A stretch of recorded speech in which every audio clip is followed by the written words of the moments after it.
Hello, I believe we're streaming. As always, give me a few months to get everything set up. And hello to Hot Pocket. How are you doing? I'm doing well. How about you? Doing pretty good. Last stream, you could tell I was pretty miserable, battling a cold. By the end of it, I was just like, I need to lie down. But feeling much better now. I'm like 95% back or whatever, so still like a little congested and stuff, but before I was like sick, like feeling unwell. I'm totally fine now. Let's see. My camp. Let's give me some random audio there and get the stream pulled up so I can look at chat.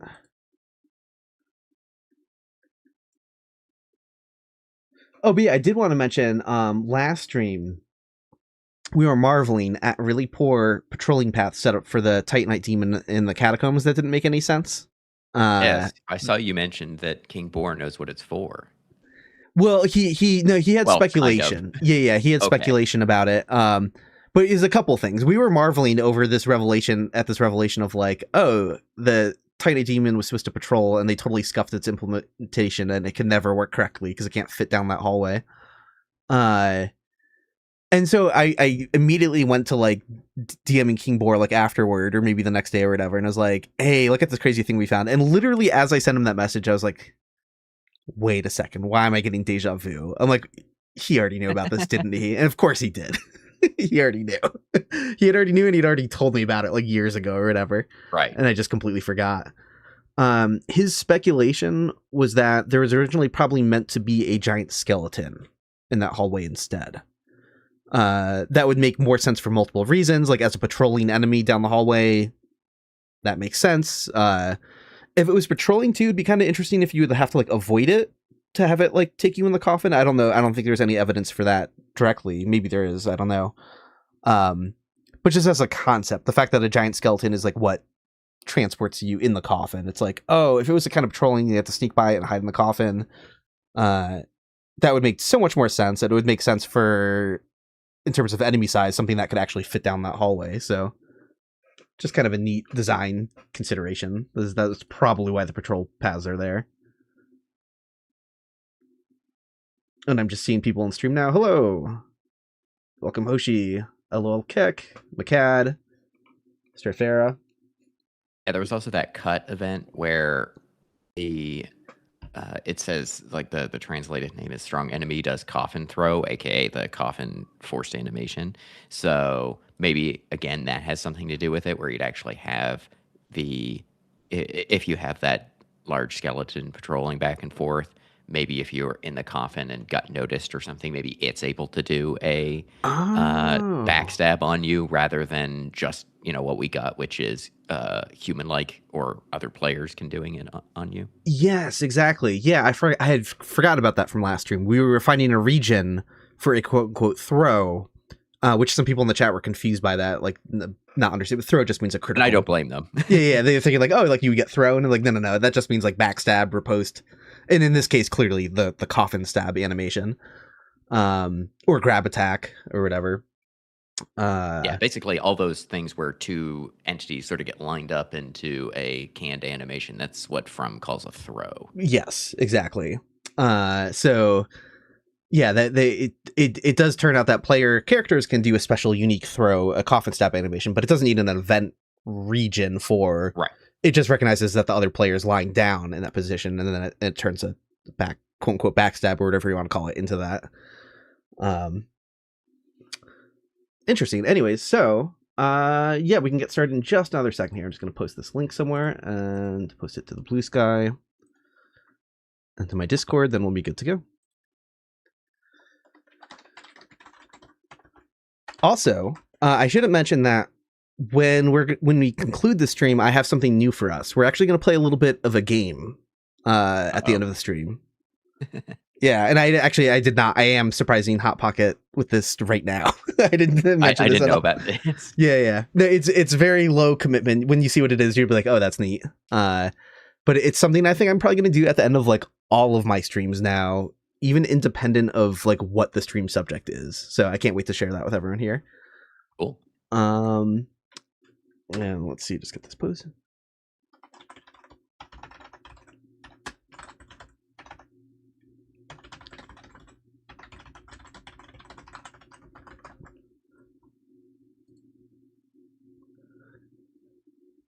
It is a game related to Dark Souls. Obviously, we're not going to play Dark Souls. Yeah, that's the new thing. At the end of every stream, we're just going to do a quick run through of the entire. We're just going to do it. Just exactly.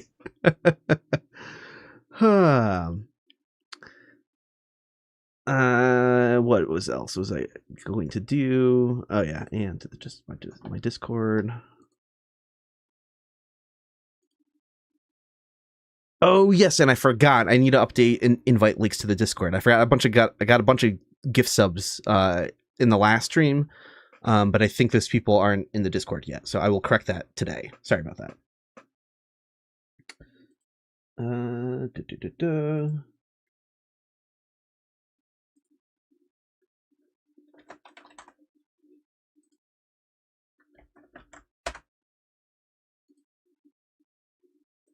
Okay, we are good to go. So yeah, we finished the catacombs. So now we're gonna go straight to Tomb of the Giants. That is map. Yeah, I looked at this. I peeked a little bit at the end of last stream, and I said it didn't look like there was a lot in here, and I guess that makes sense given the relative size of the area, and also there's not really that much going on. It's kind of just a cliff face. Basically. It is a surprisingly small area. If the maps were kind of divided, like Lost Izalith and Demon Ruins are one giant map, so you would kind of expect Catacombs and Tomb of the Giants to be one map if they were following the same kind of like logic for that. But yeah, no, yeah, this is a small area to have its own map for sure. Okay, so and it's also it's not like there's a lot of really complicated set pieces. You know, we're not getting Hellkite Dragon or something like that. It's kind of just dodge a bunch of skeletons in the dark, right? Like the gimmick here is the dark. Yeah, they don't have to put a bunch of custom like events in here. We will find some by patches, that's for sure. Yes. What was brightness? Let's get that up a bit. Let's get it up a lot. We're in Tomb of the Giants. Hold on. No, that's not the way to do that. Let me. Yeah, sorry. Tomb of the Giants is gonna look fugly this stream, but it's going to be visible at least. So there's that. Hold on. I'm gonna go into the in like the brightness settings where I can the debug brightness and lighting, whatever you call it, game rend, filter, color adjustment. Sorry, yeah, the player character is going to be like have like an ugly sheen on them this whole time, but at least we're going to be able to see the level more or less. I think people will just enjoy getting to look around. Yeah, and what is normally pitch blackness. Exactly. Yeah. Because the thing is, if you remove the darkness or have a comprehensive map like I tend to, a lot of these types of spooky areas or whatever you're just intended to basically get lost, they become so much easier. Which I know is not too surprising, but it's remarkable how much it is just like, oh, this is a simple area. Oh yeah. If you run through the Tomb of the Giants a couple times with the lights turned on, like, and just kind of go around, like, you'll never get lost in the Tomb of the Giants again. Something very funny that I remember, like, way back in the day, in the early days of like Dark Souls modding, where you couldn't really do much to the game yet, you know, and like the low-hanging fruit was texture modding. Someone did replace like all of the environmental textures with just like white. I didn't see that. White squares. And shockingly, everyone was like, oh, well, that's not really going to work in the Tomb of the Giants because it's like a lighting thing. No, it did work for whatever reason. Like, you could actually see around a good distance pretty well. And like, it totally like revealed the environment. It was very funny. Okay, let me get the spreadsheet pulled down here, and we'll get started.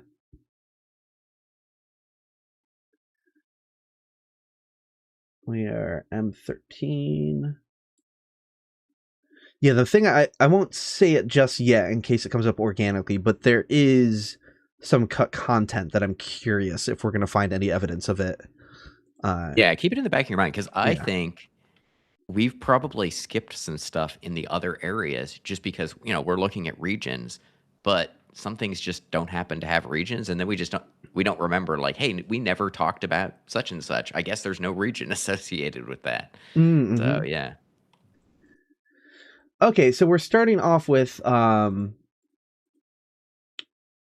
wait, is this stuff I can see? It is. They're not -1s. Oh, You should be able to see it. Oh, this will be fun to visualize. SFX Lantern Resonance Light. Something that confused a lot of people in my mapless run is I was really insistent on and excited about getting the Skull Lantern, and they're like, why, if you can't see the map, how's the Skull Lantern going to help? Helps a lot because the walls light up when you use the Skull Lantern. So let me get that added to my inventory. That'll be easier to do with DSR Gadget. Okay, here, window sound. Interesting, though, is these regions, I don't see them in the script. I see the event or the ID for the actual, like, SFX. I'm not sure why they need to be attached to this region. Maybe I'm just misunderstanding what they're doing. Because all the event is going to do is just say you can turn on this SFX when you're using the Skull Lantern. So I don't know why there's a sphere region for it. They typically don't need to do that. Huh.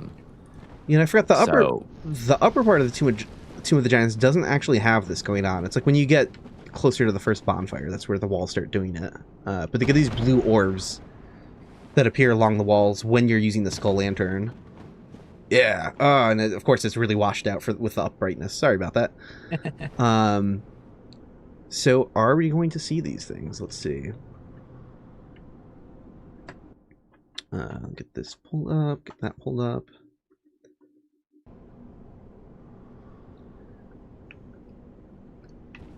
Oh, and by the way, I should say for the chat, if you ever question about like how something works or something we're looking at and I don't get to it, don't be afraid to like wait a couple minutes and ask again. In the data mining streams especially, I'm a lot worse at keeping up with the chat. I'm usually okay with it in other streams, but I'm juggling so much and like so many windows and tabs that I'm trying to pay attention to it as well, but also I have a bunch of windows up too. So. Yeah, so I'm definitely worse than usual at keeping up with chat in these data mining streams. So every now and again, like, I'll see an interesting question when I go back to add chapters to the VODs. Oh, I see Lord Verdai said hello, too. Hello. But yeah, and I'll realize, like, someone had an interesting question. I'm like, oh, shit, I missed that.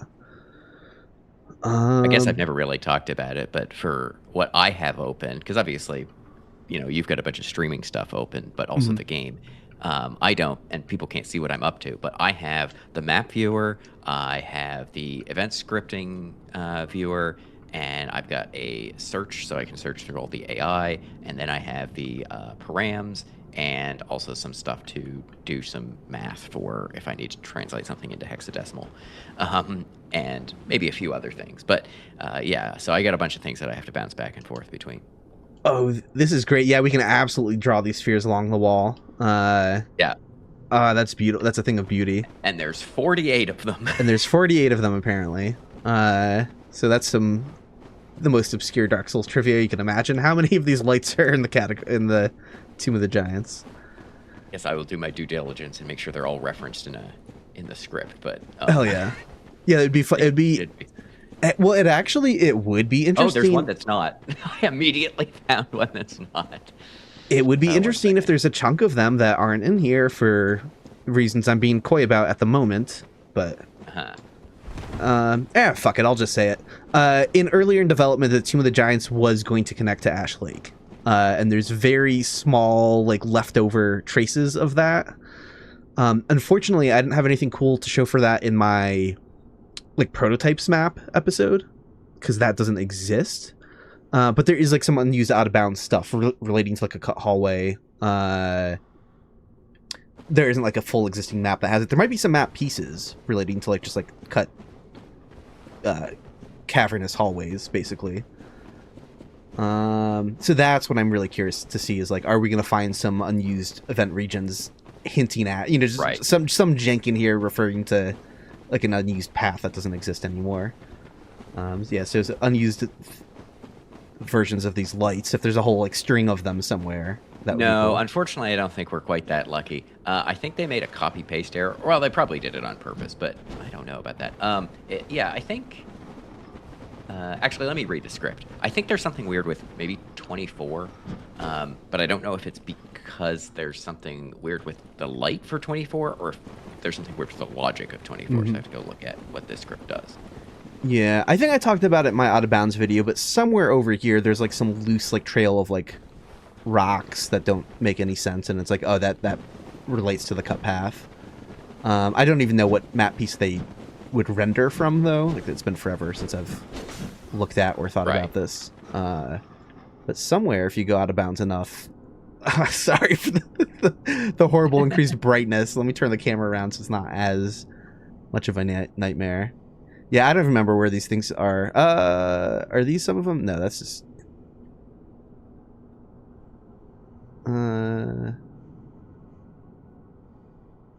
Yeah, I don't remember where exactly, but... Sorry to blast everyone with that.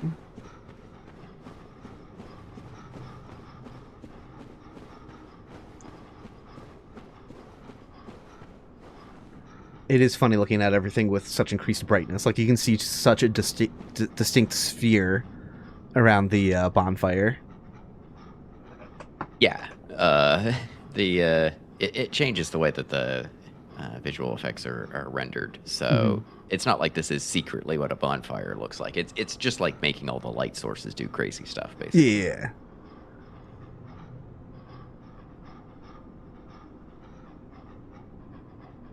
Looking like Dark Souls 3 in here with all these washed out colors. Oof, shots fired. That I agree with. Yeah. Which is, I think DS3 is intentionally doing that for a specific reason. But it doesn't mean I have to like it. Exactly. Oh, okay. Am I misunderstanding this then? Okay, I gotta pay. This event is more complicated than I thought. Not because it's doing something particularly crazy, but I think it makes the lights light up in sequence. Is that true? Like they don't all come out at the same time? Oh, I think that's... Let me find a good string of them. And, but there's no weight between them, so it would be like on the level of frames. That might honestly be right, though. Yeah, absolutely. And we're gonna see them disappear out. Yeah, they're a string that lights up one after the other. Okay, so maybe this is intentional. But yeah, at number 24, it says this string starts from... It's looking for the light 0 to be lit up. So it's almost like there's two separate strings where 24... or it jumps straight from 0 to 24 for its light timing, so that it doesn't have to go all the way to, to the end, I guess. But 24 is just like in the middle of the, it's not like some separate string that you would say, oh, well, this one's going off in another direction. So anyway, I guess if you find 24, you can see what I mean, but it's up by the Patches pit, I guess. Let's take a look here. It's 24. But yeah, so for people who are confused, because I'm not doing a good job of explaining this, but there's basically a frame delay for when it lights 0, then 1, then 2, then 3, and so on. It does that all the way up to light 23. But then for light 24, there's a separate chain that goes 0, 24, 25, 26, right? So all those ones are going to light up faster, in theory. But it is on the order of frames. I don't know why they bothered doing this. I guess. Oh yeah, no, it totally is. Yeah, you're right. Because I just assumed it was going to radiate out based on like proximity or something like that, or like knowing where you are in the chain. But you're right. I'm standing by 23. I didn't actually light it up. I lit up 24. I highlighted it, but I'm standing by 23. I believe it's 23. Yeah. And I'm lighting the lantern there, and it takes a little while for the blue orb to show up. Where when I was standing by 0, it lit up instantly. Yeah, it should take 23, 24 frames, whatever, to get there. So, yeah, that's, a third of a second or whatever. Yeah. Well, half a second. I think this still works on 30 frames for timing. So, yeah. That's kind of neat. I wouldn't have expected the blue orbs. I figured it was just, like, within a proximity of me, but it is, like, creating this whole chain of them at once. Hold on. Yeah, starting from 0. Like, yeah, you could follow them. Oh yeah, I don't all know the way why up here. Yeah. Yeah. That's yeah. I wasn't expecting that So at if you all. found, well, I guess I was going to say 48, but 48's not that much further in the chain because of this thing where it starts at 24. So I guess maybe they decided that if they had it light all of them in sequence, like one big sequence, you pull out the lantern and then it would take like, well, 48 frames, aka Almost a full second. Yeah, yeah. Well, no, more than a second, because like I Oh, said, 30 I think frames. the Yeah, frames yeah, are yeah, yeah. 30 frames per second. So yeah, you're looking at almost 2 seconds. Almost 2 seconds. To get that very last one. And so they said, okay, well, we'll just chop it into 2 strings, and then people aren't going to notice that, they'd have to pull out the lantern right there, and then even then, who's going to be paying attention to these light timings? Yeah, So, and if you're someone who, like, pulls out the lantern, you can learn that these blue lights are there, and they allow you to kind of, like, run around for a second without the lantern equipped to help you. But you're not going to be, even if you're paying attention to the blue lights, you're not going to be, if they show up instantly, or it feels like it takes like up to half a second or a second, like you're not going to be that conscious of that happening. But a full 2 seconds, then you would be like, oh shit, okay. I don't understand why these lights are radiating out from, point 0 or whatever you want to think of it as at all. Like, they don't need to do that. They could just have it so that each of the lights, or that all the lights come on at the exact same time. Maybe it would really slow the game down or something to have all these things. I don't believe that, but you can do much stupider stuff with the event system. Yeah, maybe they didn't want all of them to like pulsate in perfect unison. I guess, yeah, it could be like possible. a stagger thing, so it doesn't all to like give it more life or something. I don't know.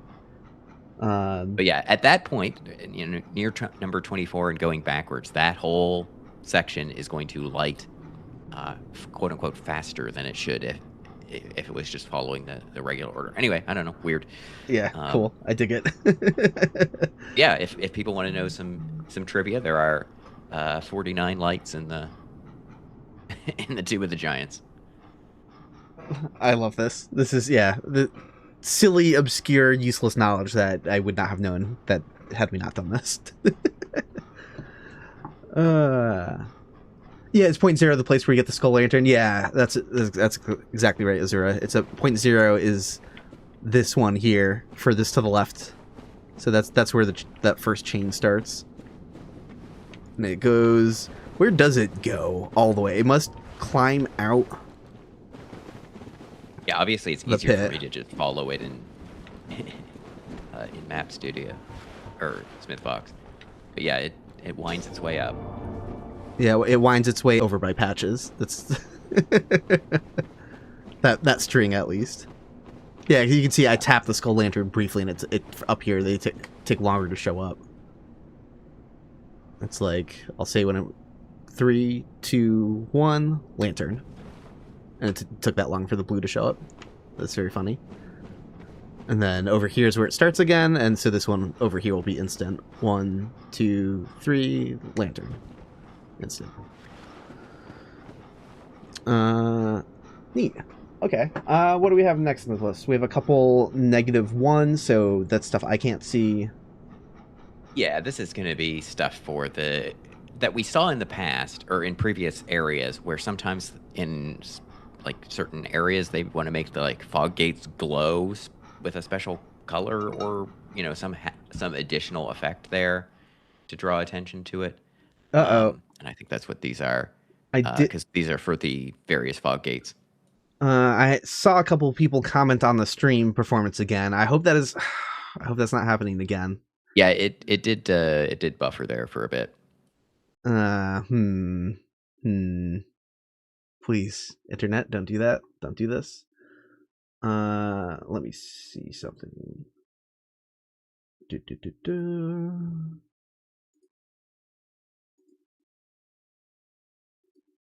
I can try dropping the bitrate of the stream a little bit. I don't know if that works in real time in OBS if I hit apply. Like I've never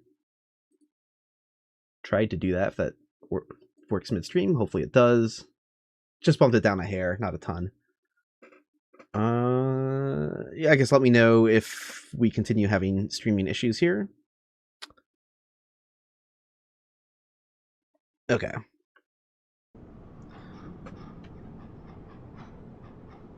Okay, so next we have...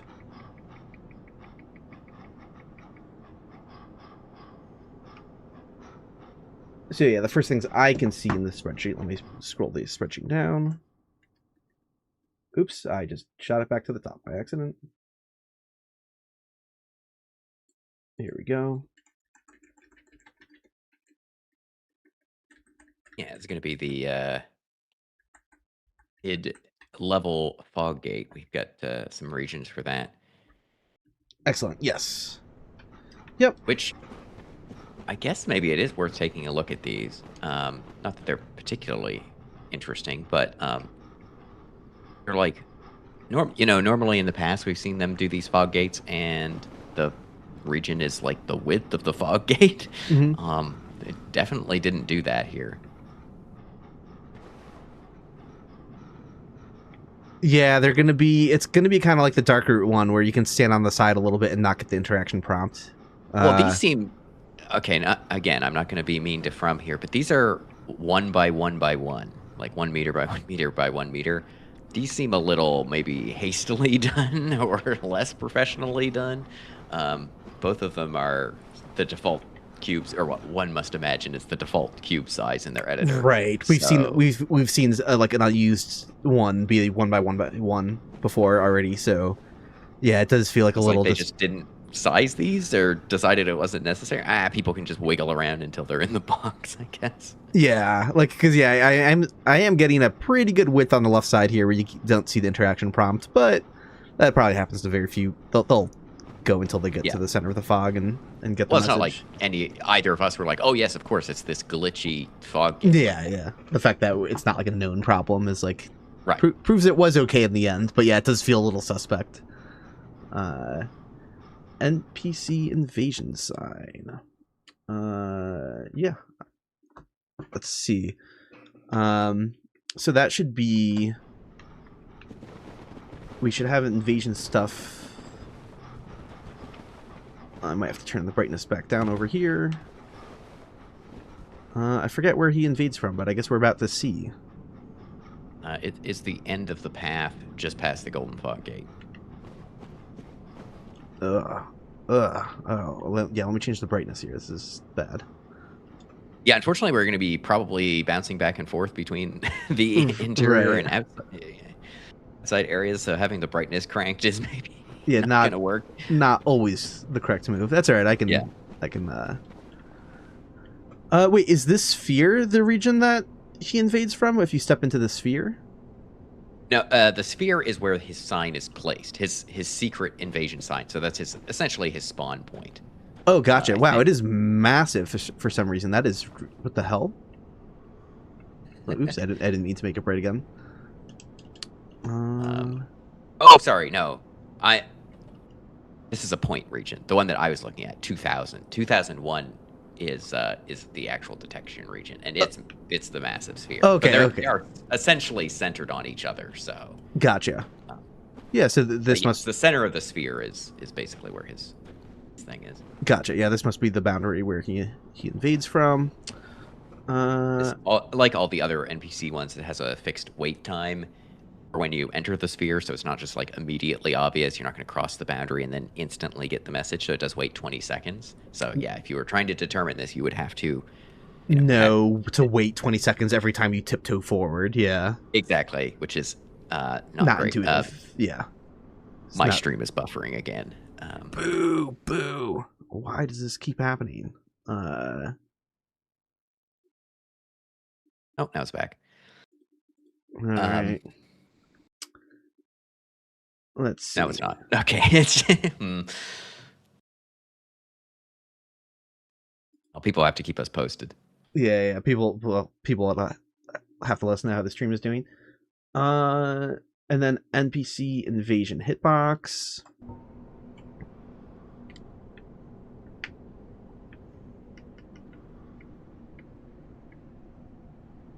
20.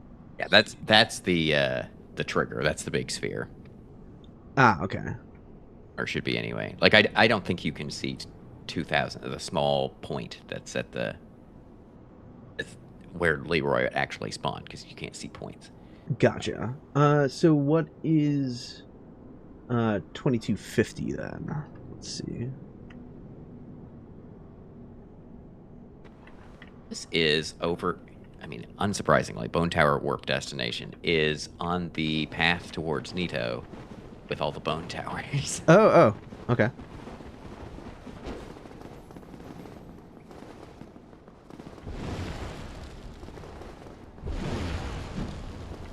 Yep, I've got this little cylinder here. So what is that trying to do exactly then? Is that a home position for one after you trigger them or something? Yes, in 7 meters of one of the Bone Towers, which I think is the one just ahead of you, like towards Nito from where you are, or you hit it, then it is going to basically burrow underground. I think I've seen this, so I'm just going based off memory rather than looking at the animations. But it burrows underground, and then it waits for you to be within 5 meters of the next one, I think, and then it'll pop out behind you. Yeah, that's exactly it. It went under and it popped out at the little box, the event box, the 2250. It's just the warp point for it. Cool. Yeah. So I imagine there should be a few of these then as we scroll down. Oh, that's fun. The internal name for the Bone Tower is Burrowing Totem Pole. That's incredible.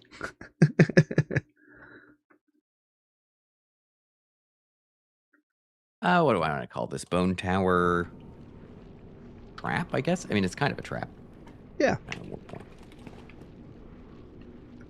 There are multiple Bone Tower traps, though, so I guess I'll say... I don't know what to call this one, or distinguish this one as. Nito Ledge or something, I guess. Right. I don't know. Yeah, that works. Yeah. Because we're about to see another one, which is surrounded by Bone Towers, and I have to imagine this is a different one. Yeah, right? I gotta kill these ones now to see if I'm... Because there's a couple on the path to Nito, so I'm expecting more over here as well, but then there's also probably...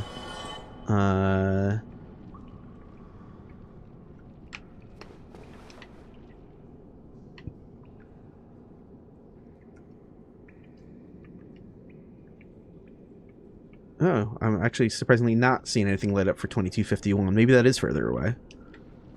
Yeah, it is near the coveted silver ring. Gotcha.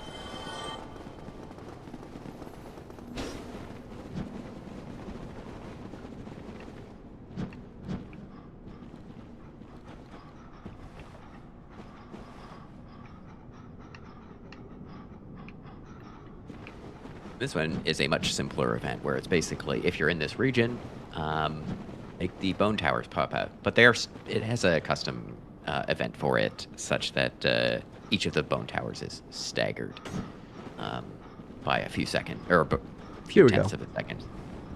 Took me a while to find that in the dark. Yeah. Yep. That did it. That's cool.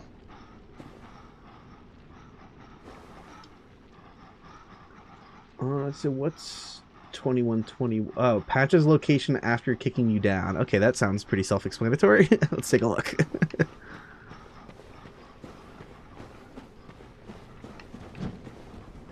Oh yeah, I guess we're not finding more of those traps on the way to Nito because, sure, there's other Bone Towers that pop out, but only one of them maybe re-burrows and then appears behind you or whatever. Yeah, and if I were to look at the scripts more closely, probably if I looked for one of their entities IDs, I could determine this very, very rapidly. But my guess is that it would be maybe they're forced into a idle animation, and we get close enough, it just says, okay, unidle them. And they don't need a region for that because, as we've been talking about, they can do these checks in various different ways. And we just saw that the previous trap on the ledge there was related to how close you are. They don't need a region for that because they can just directly do a radius check. Mm-hmm. So they want to make sure that if you were using a region for that and you pulled the Bone Tower out of the region, that wouldn't, the region wouldn't correspond to the Bone Tower anymore. So they want to direct, if you have enemies moving around, typically you would want to do a radius check, where it just measures the distance between you Mm-hmm. and the enemy.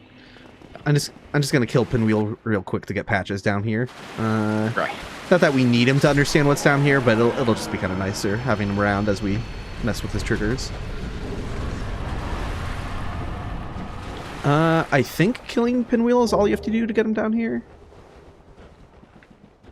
I mean, I can read the event, but it's it's all the like NPC flags that I hate looking at. So. Yeah. No, it worked. He's here. Okay. Let's see. I should make myself invincible again.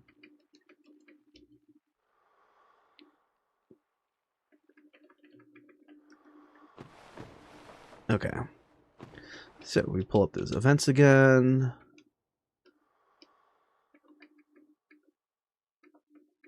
Go past this long list of spheres.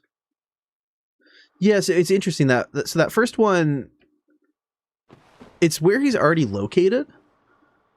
So Yeah. it might have been redundant. It might have been unnecessary. There's always a chance that maybe they wanted him to be in a different spot before the cutscene, and they're saying after the cutscene this is his new home position. But it seems to me like they didn't have to put this here. Probably. Well, you could kick him without aggroing him or something, right? Like move him away from the point and then trigger the, jump down into the pit or whatever. It's going to put him back, I think. Ow! I don't think he took enough fall damage to get aggroed by that, did he? I mean, I should have made him invulnerable first. Let me see what happens.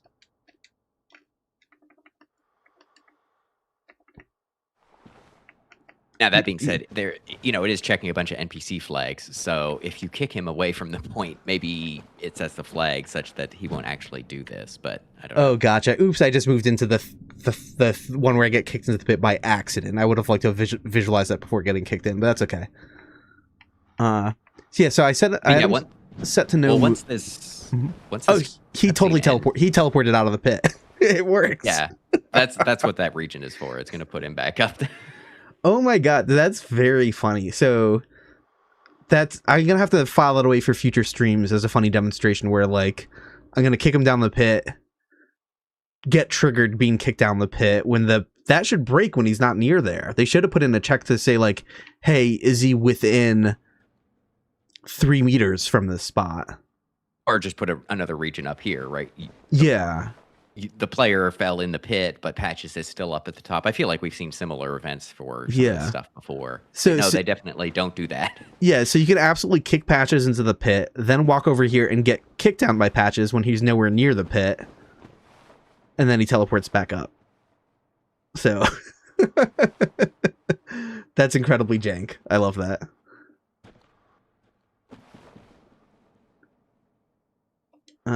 Let's see. Let's draw the other regions.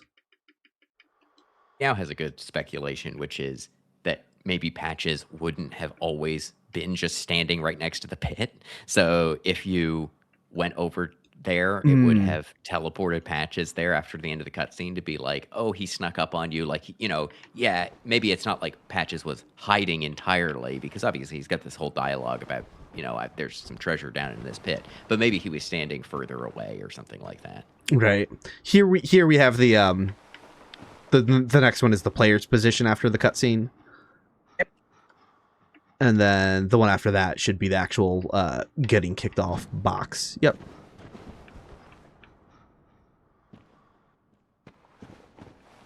Nice and basically centered around that prism stone placement. Close enough, at least. If not perfectly. Yeah, probably not 100% perfect, but...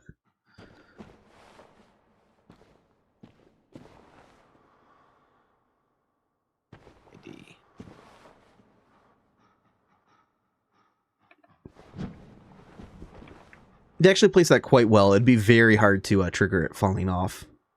Like, maybe it's technically possible to clip in the corner when you start falling, but not in a way that feels egregious, So, okay.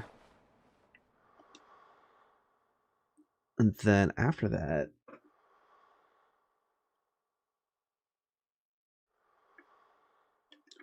whatever 29.99 is, let me scroll the spreadsheet down.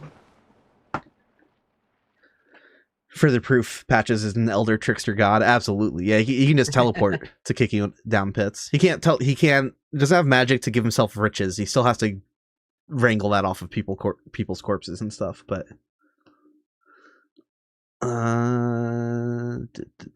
scroll down.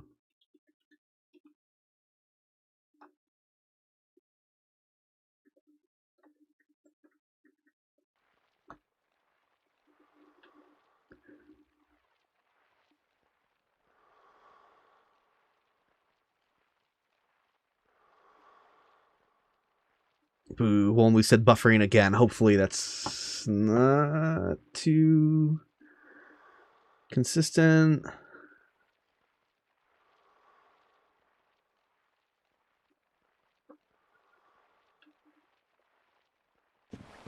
When does Patches detect you're a cleric? That's going to be based on like how you answered his question. And they do have ways to detect what your starting class was.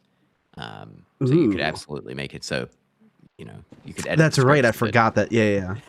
Patches is clairvoyant and knows you were a cleric or whatever, or what any class. Interesting.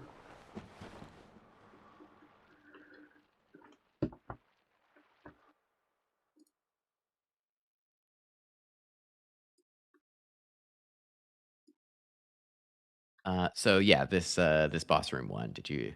Oh yeah. Where are we going? This is boss room in-engine cutscene hitbox. This will not surprise you. It's in Nito's room. It is Nito's room. Let's see if I can kind of navigate there in the dark kind of quickly. Or I could just teleport. I'm flying the wrong way. Here we go. Yeah, unfortunately, the buffering is pretty frequent from the looks of things.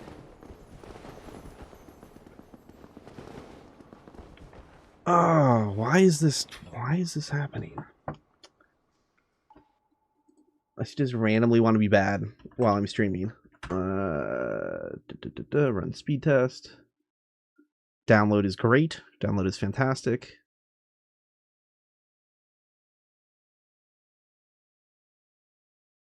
It's weird what people are in chat were saying, because I can do it too, where if it starts buffering, you can just like pause and play the stream again and it'll just fix itself, but for like 2 seconds. But yeah, I don't know, maybe it's a YouTube problem at this point. Hold on. In the past, when you actually had computer problems, so this is a different thing, but like our call cut out as well, and I'm not hearing that at all. So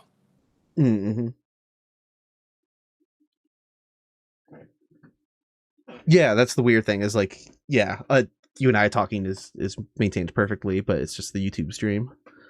Yeah. I can try dropping the bitrate a little bit more. Again, if I don't know enough about OBS to know if that actually allows changing that in real time.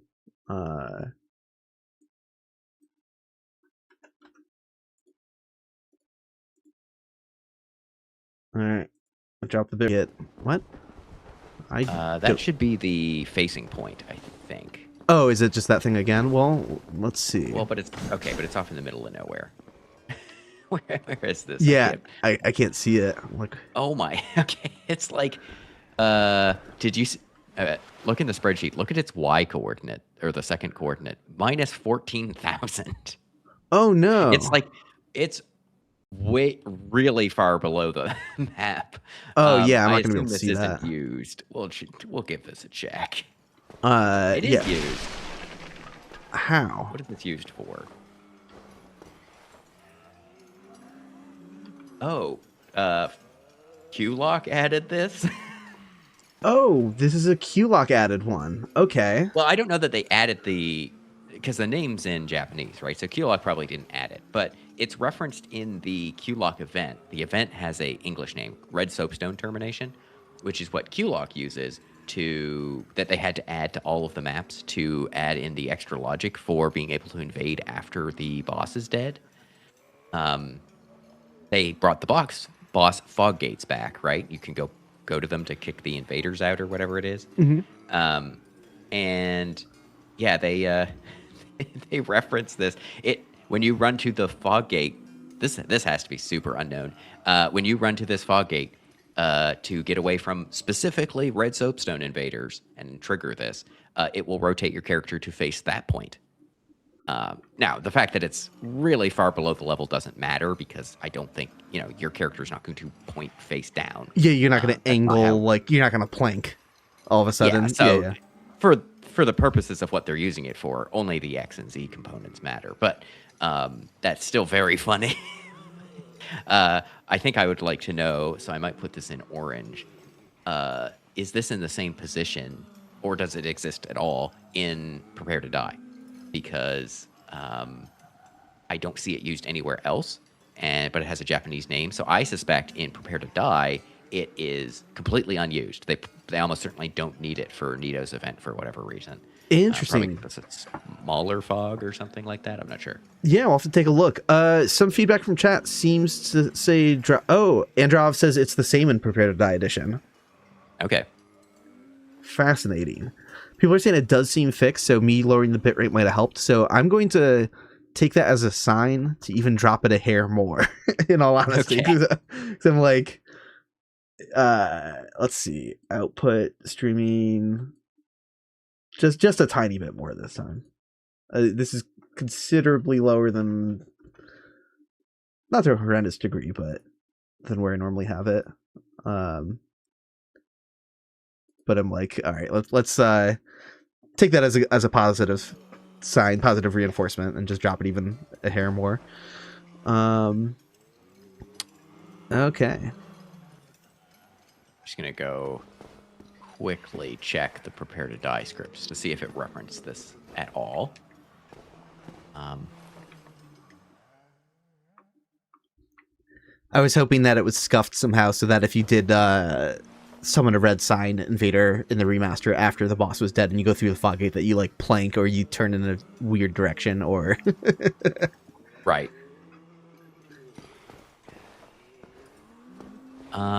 Yes, it is. I think. So, now I'm not finding anything. Okay, no, it is. So it's, I just didn't search quite right. Yeah, so it is, it's not used only in DS1R. So yeah, so no, it does rotate your character towards this when you go through the Nito fog gate. No matter what. So that's really weird. Yeah, seeing the Y coordinate that low is like, is that a typo? They didn't want it around for some reason, and just as long as the X and Z coordinates are where they should be, then you still angle correctly going through the fog gate. I'm just like, but why? Right, but why? Yeah, why? Well, and so now I wonder, like, what are your coordinates roughly? Like, if it were in the correct spot, what should its coordinates roughly be? Yeah. I can find that out real fast. That's it should be like minus 250 or something. It's exactly it. Yeah, it should have been minus 249 ish. Yeah. Oh yeah, because the next one is the entrance trigger. It's literally the next box. So yeah, I don't really see how they would possibly get make negative that typo. 14,000. Yeah, it'd be if it was just like an extra zero at the end, but that makes no sense. That's very strange. I wonder if this sets the record for the lowest thing in Dark Souls, right? Like, there's obviously other stuff, but that could be out of bounds or something like that. But minus 14,000 is pretty low, so that's very funny. But yeah, I don't see that as an obvious typo. It's not like 10,049 or something like that. They just yeah, I don't get that. Yeah. Kokoto Village Drunk in chat asked, are there any Foggate glitches like the ones in Demon Souls? Never looked into it, to be honest. Yeah. Unfortunately, not having really done like the speed runs or like challenge runs of like avoiding all bosses, I've never actually done it myself, so I can't tell you in detail. But there's like some weird stuff with like aiming with a bow at the right time, going in and out, and like walking through a Foggate at the same time where it confuses the system. And then you can walk through at an angle and like clip through a wall and avoid the box that triggers a boss fight and stuff. That does continue through Dark Souls 1 and other games in the series. Pretty great. So what is next down the list? So the next one is the actual region for the fog gate itself. Gotcha. There we go. Events. Draw. This is... Oh, I gotta scroll down in the spreadsheet.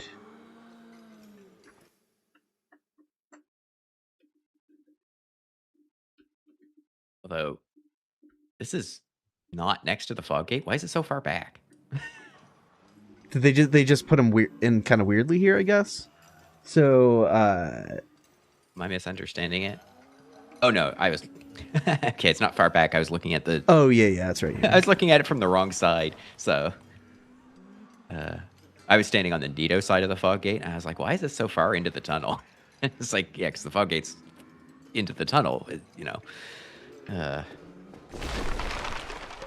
So it's saying the next one is in front of the King's Seal, so I think that's going to be the thing telling you produce more whatever. You need a... It's blocked by a great power. Yeah. Yep, we can see it right here. Examine brilliant light, sealed by the Great Lord's power. I was about to say, it's the one that tells you need more powerful souls. And I'm like, wait, no, that's demon souls. Well, and then I was thinking it's produce the symbol of the king. No, that's Dark Souls 2. So. Yep. Getting all the Souls games scrambled at this point. Cool. Yep, there she is.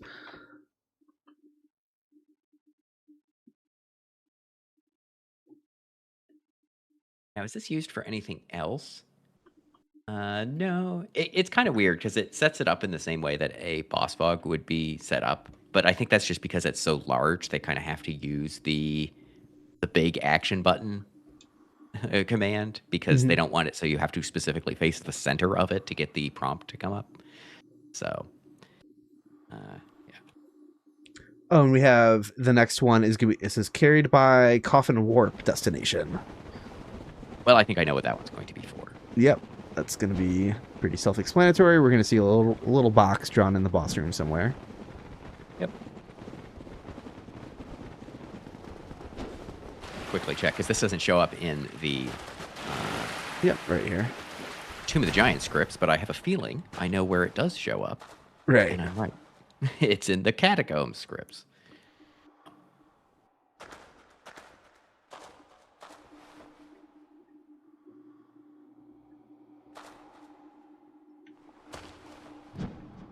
Okay, then we got a couple that you won't be able to see because they don't have... One kind of interesting consideration of the boss room is I guess you're not teleported after the cutscene to a starting position. I guess it's just wherever you land. Yeah, I think so. Actually, I guess I could check that. I think Pinwheel's room did the same as well, actually. I think they didn't bother with either of those rooms. Because they're like, well, you're going to fall in bounds no matter what. So who cares if you're like a couple feet further to the left or the right doesn't really affect anything. But yeah, because just seeing this here, I was expecting, I'm like, oh, shouldn't there be another one for like when the fight starts? But they just didn't bother doing that here. Well, and also your character doesn't do anything in the cutscene. So it's not like, oh, I'm 20 feet away. That looks really bad. It's like the entire cutscene is focused on Nito. Yes. Or is there a cutscene? Yes, right? Like, I think the first time you go in here, there's a cutscene. Yes. Yeah, I triggered it. That was that big box surrounding the right base. Oh, thanks for the kind words, Archer and who? Hey, Keeper Dace, welcome. Datamine's been good. Nothing too wild in the Tomb of the Giants, it seems. Oh yeah, so I see we have coming up a bunch of negative ones for the generator for the baby skeletons. Yeah, I guess there's 4 generator points, which I didn't necessarily realize. I don't really do that much with the baby skeletons, so... Yeah, I've never really looked at... It's hard to be aware of that. Just, like in Blighttown, you can be super aware of the exact points of like where the mosquitoes come out of the swamp. But right. Yeah, I've never really tried to figure out like all of the places the baby skeleton's going to actually pop up exactly, but... Yeah, it looks like there's 4 of them, and I imagine based on the name, they each have 2 that are associated to them, or Gotcha. 2 or 3 or something. I'm not sure. I'm just gonna go check these other things. Some of these are called like landmark, which I don't necessarily understand. I mean, it's clearly a visual effect, so I imagine there's like some light or something there in all of these locations. But Gotcha. okay. Oh, interesting. I wonder if I'll be able to. I'm gonna start looking ahead to the next thing I can see, and I'll see if I can Yeah. see these. Just teleport back to the entrance. Also, I'm gonna crank the brightness of the Tomb of the Giants again. We just get a different window for that. Actually, be easier. Game data. No, not game data. Game rend. Where is that? Filter.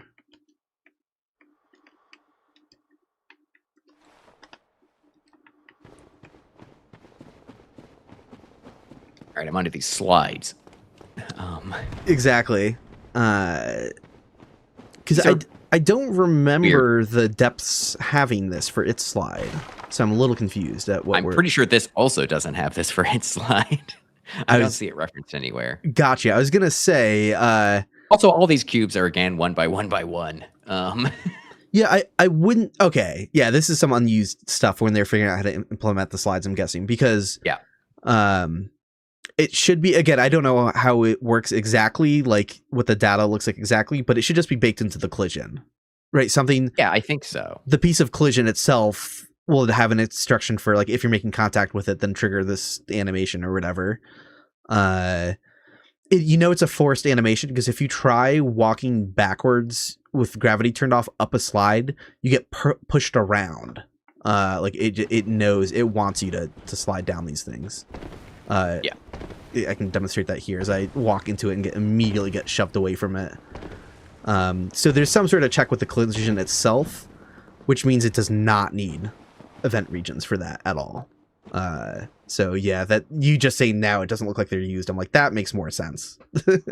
Yeah, and we saw them doing something similar in the depths. So with its slide, and I suspect we might see something similar in Lost Izalith, although that was obviously much later in development, so perhaps they didn't put it in there at that point.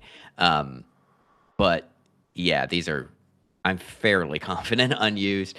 I wonder, we still weren't really able to determine, is this for the player? And then they said, well, we've got this collision thing, we'll just use that. Or was this something where they were experimenting with getting enemies to follow you down it? I don't know. Oh yeah, that you can tell this is unused just also by the placement of it. Yes. It is a small box that it's not the right spot. It's not even in the right spot. So yeah, that is very funny. So they were definitely playing around with different ways to implement these things. Yeah, you should go take a look at all of these because they're all in just completely wrong spots. So I want, again, this could reflect. Hell yeah, look at that. These could reflect that they were initially even unsure about where the slides would be pointing. It's like, yeah, number 1 here. Yeah, we have another one over here that's not even. Oh, so something that's kind of fascinating is you have this jump to. These are in some insane locations. Right, you have the one archer here who you can't normally get up to. 4 is normal, unless if you know that you can do a jump here. Yeah, which I can't do because I have debug dash turned on, but whatever. So it's just like a weird spot most players never ever go to. But. Yeah, but there's a missing slide thing kind of right suspiciously near it, which makes it look like maybe they were thinking about having a slide down to that spot as well. Okay, so Hoshi is saying that it might be used somehow by the collision, but like based on the name, it's saying like a facing point, kind of the same name that the Foggate would use for its facing point. So perhaps it is actually being referenced somehow when you do one of these slides.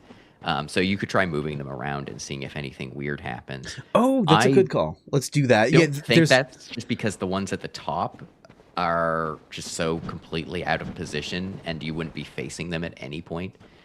Yeah, we'll find out definitively in just a second as I move this first one. But yeah, plus the fact that there's a couple extra boxes that aren't even, there's like two that aren't next to slides, so it's like But yeah, I guess just put them in some insane location, and I don't know, maybe spin them around too, because they could be used for alignment purposes or something based on their rotation. I really doubt it. It would have to be a product of the collision as well, and I don't see it referenced anywhere by the collision, but I also don't know how the sliding thing works, so who knows? Yeah, let's get the angle. If any modders are in chat and want to explain how the sliding material functions. All right, moment of truth. So the one for the first slide was moved way off to the side and rotated completely incorrectly. Yeah. It worked. It is referenced. It is absolutely referenced. Look at that. Let's go. I think the placement probably doesn't matter and only the rotation matters, maybe. Let's keep the rotation the same and move it back where it was. That's very cool. It's the rotation matters. Let's go. There's still a couple of unused ones though as well. What?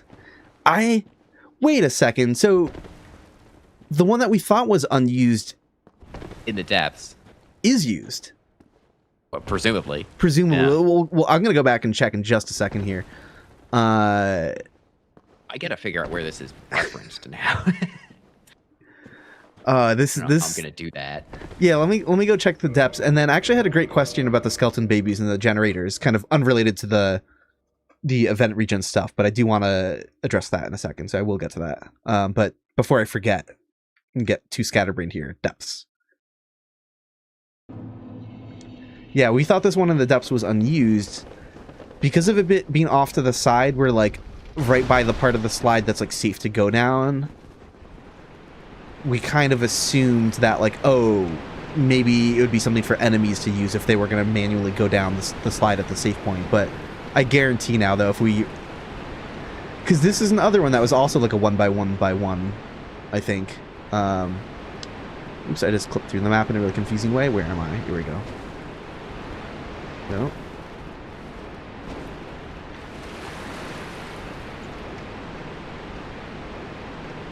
Here it is.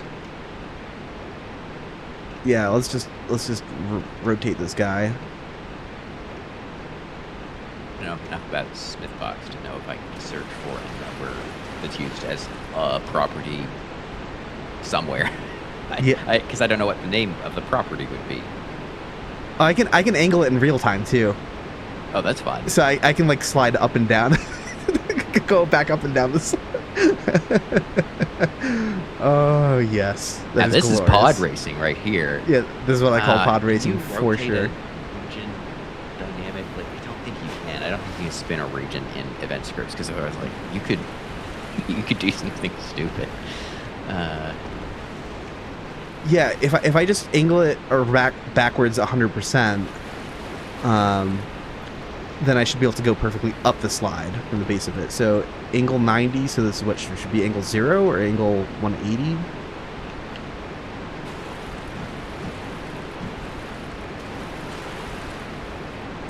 No, I had that wrong.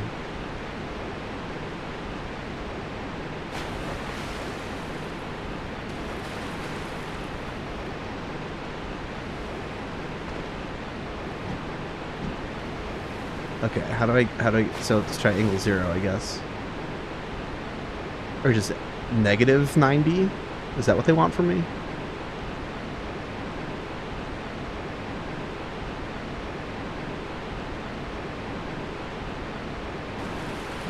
Let's go with this damn slide.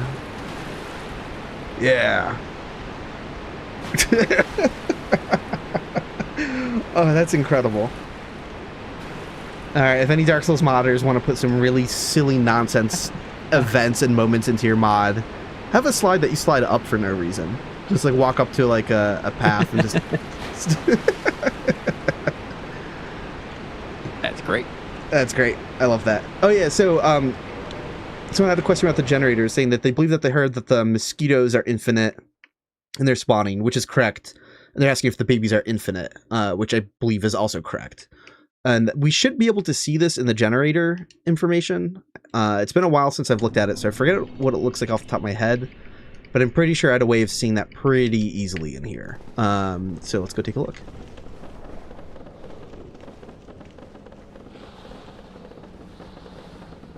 I don't know, I'm physically running down to the swamp itself. That doesn't really matter, but... So if we pull up the enemy character list, at the bottom you find generator as its own thing, rather than everything else in this list is just like an individual enemy. But what enemy is making a horrible sound next to my ear? I didn't realize the crag spiders had such gross idling animation sounds. Stop. It was a really like rapid, repetitive loop. I didn't like it. So let's see. So like, draw points on. Is that highlight it for us? Wait, update timer. Yeah, limit number. Limit number should tell you how many things can spawn. And only 7 mosquitoes can spawn per pool. So I'm guessing 5 results in 7, just because there's like going to be like 2 initial ones tied to the pool, and it's like 5 that quote unquote respawn.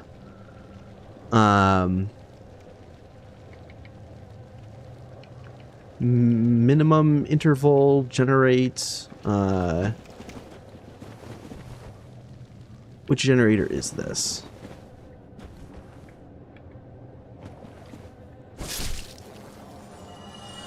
I can't tell if I have the right one or if I'm going to see anything of use.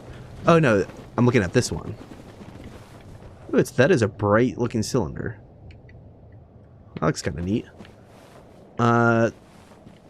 Can mosquitoes spawn from here? Is it these guys all the way over here?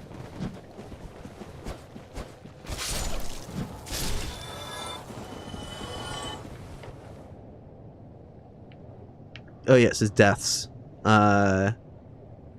Why is it not working? Do I have to have enemy like all no attack and all no move turned back on, like or off? I mean,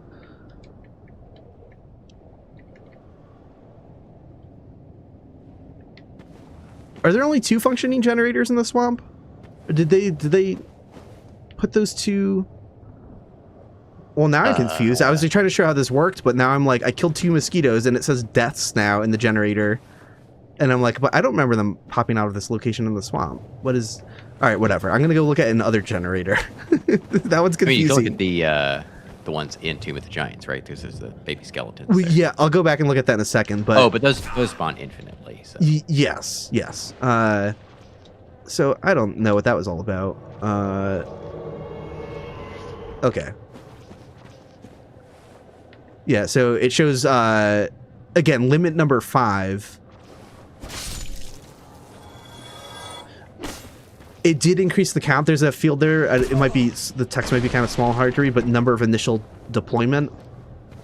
So it is keeping track. But yeah, I think the limit number 5 refers to how many, which results in 7, because it's 2 are initially here, and it's going to let us respawn 5 more, I guess.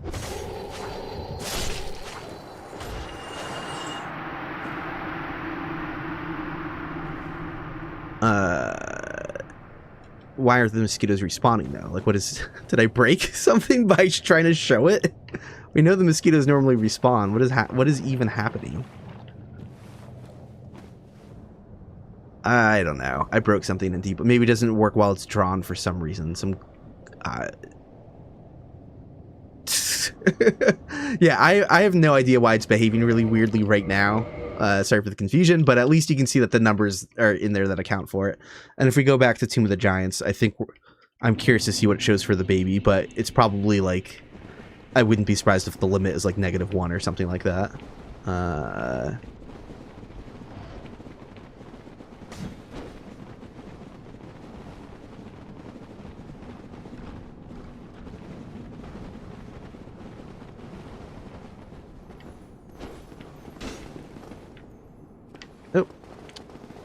Oh yeah, no, I'm going the right way.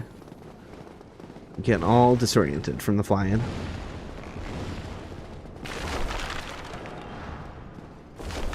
Did I remember to make myself invulnerable? Yeah, I did. Okay.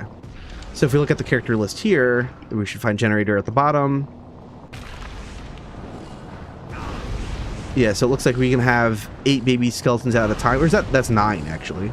I think we can I can look at this, all the data for it in Map Studio. It says maximum generated count is 9. And there are 9 baby skeletons. Dummy. Or not dummy out, but... Yeah. Yeah, limit number is -1. Exactly. That was easy to see coming. So that's why they're infinite. But if we change the limit number to 5 or whatever, then only like 14 ever would spawn, probably, if I'm understanding correctly. You know, I think it's whatever the initial batch is plus the revivals or whatever. Something in that ballpark, but at least we have a rough understanding of what's going on here. Yeah, it says initial spawn count is 3, so when the area is first loaded, it's going to pick 3 of them to spawn, and then it has okay. So 4 generator points, so I guess it also is going to find those 4 points that we were talking about. Gotcha, yeah, so if limit number was 5, then we'd only ever see 8 baby skeletons then. Because it would be the initial deployed ones, there'd be 3 total out, plus 5 more. Okay. Yeah, and you can also see interval stuff there, and it's the exact same system used for the 4 Kings even. They're lengthier, you know, they're a boss where they give you more time between each one that spawns, so the interval time is a lot larger. You know, like 30, 40 seconds, or, you know, I have no idea how much, but probably not that long, but... Now, something that is not relevant to this game or any other game other than Dark Souls 2 is that in Dark Souls 2, because everything works very differently in that game, because they basically, it seems like they were kind of like redoing their engine and then gave up on it and went back to the DS1 one for Bloodborne and Future. But in Dark Souls 2, all of the enemies are set up as generators, and that's, I imagine, so that they can keep track of their spawns for the non-respawning system. But also, yeah, they just can potentially do far more interesting things in that game with how enemies are set up, because they're all generators. And Howdy also asked, do the babies use nose distance? They do not, and neither do the mosquitoes. So Howdy was saying, it feels like both the babies and mosquitoes hone in on you even when out of sight. You know, they can't do that. The mosquitoes actually do just see you. And so do the skeleton babies, or maybe they hear sounds in the water. I remember just getting to that point in the video of sound and just being like, I don't care. I gave up on the babies. I'm like, they pop up out of the water near you, so they gotta see you. But they probably chase after sounds too. I never tested that. That's fun. But, you know, it's funny. A second ago, I dismissed the idea of like 40 seconds. No, that sounds too large for the 4 Kings. No, it was actually exactly 40 seconds. So Geargate is asking, how come we have the variable names and comments where the game event file's not transpiled? So we don't have comments for basically anything other than we have the event names. So when we have the internal names from the map data, so when we're, you know, looking at the stuff in the map, right, we have what an enemy might be named or a region might be named, but those tend to be very short strings, but that's what we're translating here, is these regions all have names. We don't expect those will ever be available after, like, in From's next game, because in AC6 they started stripping those out. So prior to that, they did exist, but we probably won't get this type of information anymore, which is unfortunate. But for events do each individually have a name. And in Dark Souls 1 and Bloodborne specifically, those names are in a separate file, and those files were included in the data that was shipped on the disk. So we have that. We don't have any of the comments or anything like that, but we just know the names. In Dark Souls 3 and Future, they stripped those files out as well, so we don't know the names of any of the events in the future games after that point. DS2 does something completely different, and we have a bunch of information from DS2. And then for AI, like the enemy AI, those things do have a bunch of internal names, because those are Lua scripts. So we don't have comments necessarily, but we sometimes do. And then for some of the other stuff like ESD files, we tend not to have comments for them, except for, again, in Dark Souls 2, where we just have a ton of comments. Sometimes you can find cut content, and sometimes we get sources from data that's found on other games or something like that that gives us more information about this stuff. But broadly, we don't have comments or anything like that. It's just these kind of minor things about like various names and stuff that maybe we're able to pick apart. If we actually had all the comments and stuff, there'd be far, far more that we could go into. Oh, so oddly enough, okay, so to get to a more granular look at the slide facing floor once, we confirmed that the one at the top next to the first slide is the first slide, but surprisingly enough, the one at the second slide isn't the second slide. So interesting. It's not obvious which ones are unused here. So let's, 0, 0 is for sure the first slide. I'm going to slide off incorrectly. Wait, what? Oh, wait, am I screwing up? No, maybe I screwed up the... I thought changing the angle should mess with these things. Did it not? 180. Huh. Yeah, so what's weird is I did a search in the map data, and this region is not referenced anywhere else in this map. So, it could be referenced not by region ID, but instead by its index in the map data, which is extremely annoying. So we need to know some stuff about the map data in order to do that. But I just ran a search for, does it show up anywhere in any of the game files? And again, you get false positives when you do this. So it shows up in some DLC texture data. That's almost certainly a false positive. It shows up in the opening and ending movies. That's obviously a false positive. And then it shows up in some sound data, false positive. And then it shows up in a parts BND, which I think is probably not correct, but I don't know for enough to say for sure. But yeah, I suspect that there's something in the map data that is directly referencing it and saying this region is attached to this thing, and that makes it really hard to search for. So yeah, again, if anybody knows about how these slides work, feel free to let us know. I was mistaken though. The second one, 01, is for the second slide. It just, for some reason, changing it didn't like... I don't know. I thought it. I could have been changing the wrong one, but I swear I got back to the right one and then just like changed it more drastically in a different direction than it worked. I mean, it seems like we've got 3 slides here. The slides that are probably, or the cubes that are probably associated with the slide, are the ones that are right up to the. Yeah. So right. It looks like 2 and 3 are the ones that are unused then. Yeah. Because then I'm going to rotate this one, and we're going to find me sliding the wrong direction again. Yep. Yeah. So it is.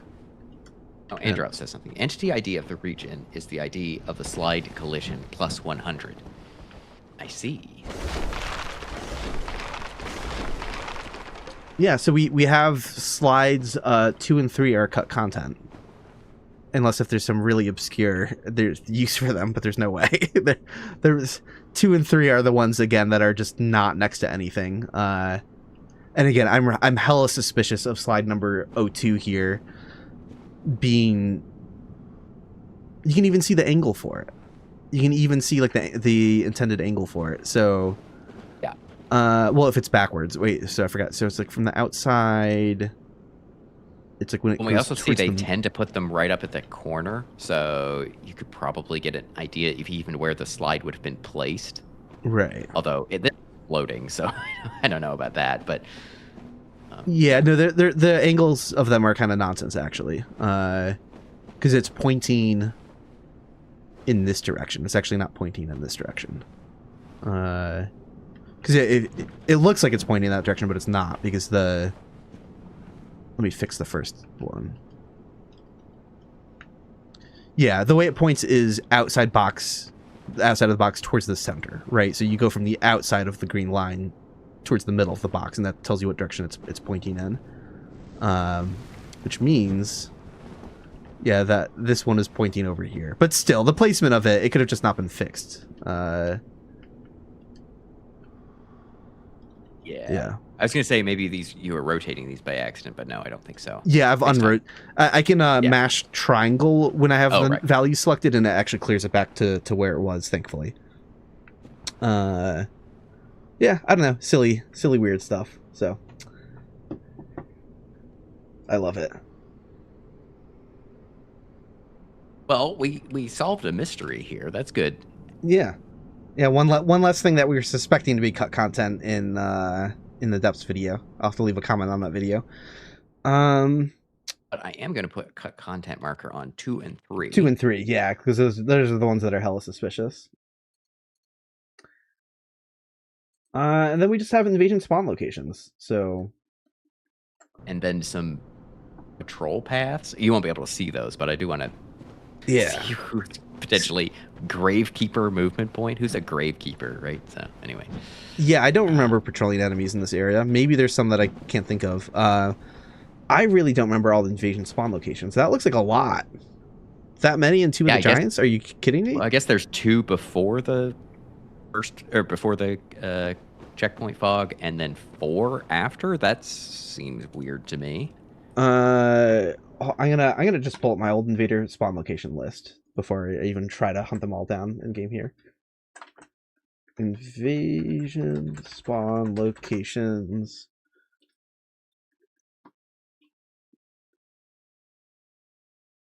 I wonder if any of them are duplicated, like locations or something weird.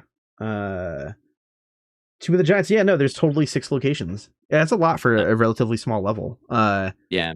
The first one is beginning of the level next to the first giant skeleton. I literally just showed that. One's inside. I forgot about that. One of them is inside the large divine ember tomb with all the giant skeletons. That's a fun place to pop out. It's a good thing there's no seed of a giant tree in this game. Oh my, yeah, that would be so nasty. Yeah, just spawn in that room with all the giant skeletons and the host just pops the seed. That'd be great. Third location is next to the second/third skeleton beast and the giant skeleton archer. Okay, so that's like shortly after the mid-level fog gate. Fourth invader spawn location is by Paladin Leeroy. Fifth location is entrance of cave close to location number 4. So it's like right by the yellow fog gate, apparently. Yeah, it's next to that crystal lizard. That's a lot of granularity for invasion locations. If there's one right where Leeroy pops out, and then the entrance of the cave like 30 feet from there or whatever, like that's kind of wild. I wonder if they put these in not realizing that the yellow or the gold fog gate would not function like the mid checkpoint, because it kind of, they've got 2 before the regular fog gate, and then if you think about it, they've got 2 in that middle section before the golden fog gate, and then 2 after that. You can't access any of them without Nito being active, I think, right? Like, you can't get invaded in here until you've placed the Lord Vessel, I think. Is that right? Correct. So, yeah. It wouldn't count it as having an active area boss with a... In fact, actually... does the fog gate come up? No, I think you can access the entirety of after the first fog gate if an invader shows up. So yes. I don't know if... Yeah, you can. We can actually demonstrate, so it's kind of fun to shows that you're uninvadable with like the yellow fog gate still up, is if I go to character basic info, for the humanity drop mechanic, boss entity ID is -1. So even though Nito is still alive, 2 of the Giants is not considered to have an active boss at the moment. It would have some number there other than -1. If we could actually be invaded, and also for the humanity drop mechanic to work, which doesn't work here, I don't think, because I don't think any of the skeletons can actually drop it. But if there were humanoid enemies in the level, then the mechanic would work. Does it not work here? Let me double check right now before I give incorrect information. I mean, I only made a video on that mechanic, and that would also explain that, but yeah, there's nothing in here to kill for the humanity drop mechanic. But but it would work if you modded the hollows into the map, then it would work. Once the yellow fog gate was cleared. Okay.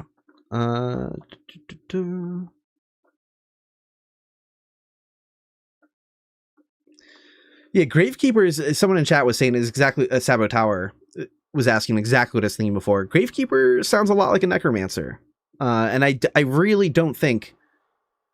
There's definitely no patrolling enemies in here, right? Unless if some of the bone towers have a patrol path after you activate them, but definitely none of the skeleton beasts or giant skeleton beasts. They're not walking around. They're all just standing still. Yeah, these aren't referenced as anybody's patrol path. Where is this? Okay, so there's two, right? There's the 0-0, like there's two groups here. There's 0-0 and 0-1, and then there's 1-0 and 1-1. So the zeros are in the tunnel coming out of Patch's trap. Okay, so there's two of them there. Uh-huh. And then the other two are on the ledge up to Leeroy. Oh, there's like no enemies near Leeroy. Yeah. Yeah, okay, so that's definitely unused. And yeah, I'm assuming the let me get the brightness cranked up again.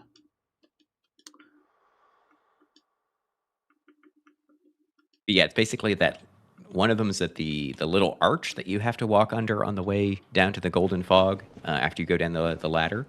And then the other one's all the way down by Leeroy's sign. So whatever it was would have patrolled basically back up and down that entire path. Mm-hmm.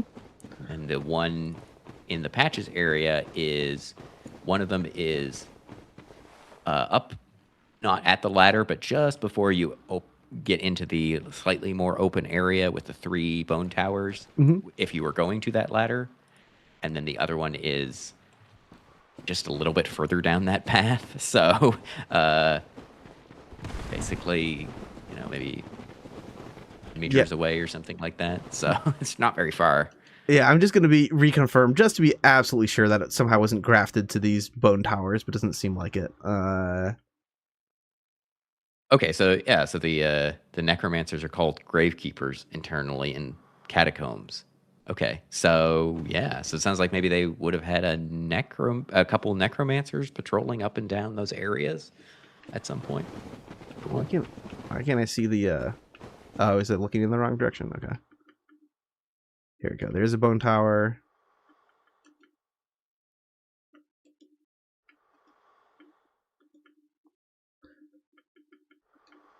I like how the capsules around them like turn like a reddish white when they're normally yellow, but that's just me with the brightness cranked up, I guess. It's kind of strange.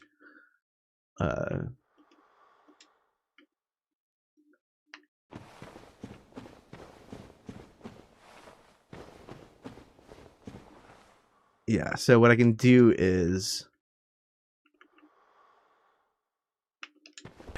Yep, I turned the AI back on, and I ran by them before, so they would have seen me initially, so I would have woken them up if that was like a thing. Yeah, they're not patrolling here. So yeah, all these patrol paths are cut content. But yeah, anybody wants to make use of that in a mod, they're there for you, I guess. You can set that up. It doesn't have to be necromancers, of course.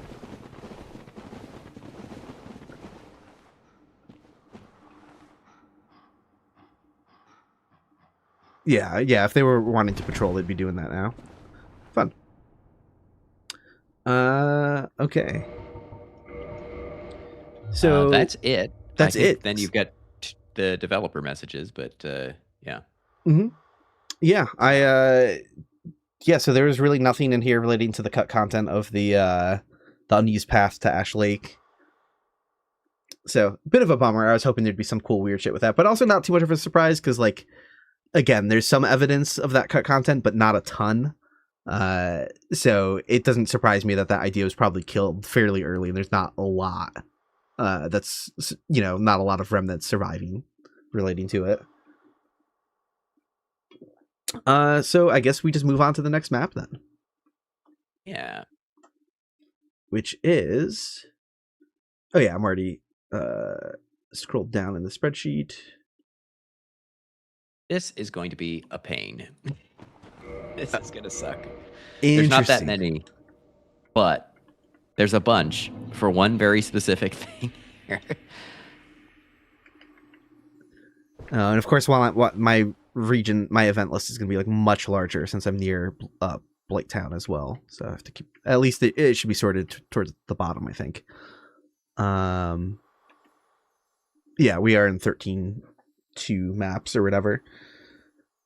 So 2703, trigger point A to B. I have no idea what this is or where this is. Yeah, so I want to take a look at these because you can see in the name of this event, these all have all caps name, and they're using this transition point thing that we saw in the crows. I know what this is for. This is for the Hydra. Hydra. So, yeah. I was about to say, we've got stuff for making the Hydra fly around. So let's go take a closer look at this. This will be good to know because I've never really. I know the Hydra can fly, and I've done it before, but like I've never really. And I know of a glitch to do with this. This event is messed up. It's broken in a certain way. But yeah, I want to take a closer look at this because maybe they're doing something fancy here, like they were with the crows. Because again, same type of way to title these events. So I wonder again if this was something that was potentially written ahead of time by maybe the same person who wrote those events with the crows to give an example of what the Hydra could do, because this is a slightly more complicated thing. Yeah, so I'm guessing this box here when I enter it is going to be the thing that tells it to move to the other side. Let me make the Hydra invincible, just in case. Yeah. What's his number? Is he? He's 1350. Let's do no dead. Okay. Oh yeah, let me pull up my OBS in the chat. Okay. So yeah, that's the thing. Even when I have no hit turned on, the projectiles still hit you. I hate that so much.